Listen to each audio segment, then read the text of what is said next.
How to create a reading list on Wattpad. Hello guys, in today's video I'm gonna show you how to create a reading list on Wattpad, easy and fast. So all what you have to do, go to Wattpad. Now go to your profile from here.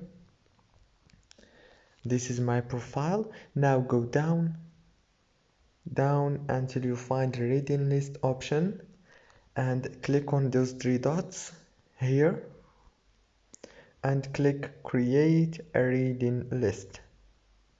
Now choose the name of your list, for example fantasy, I don't know what's happening.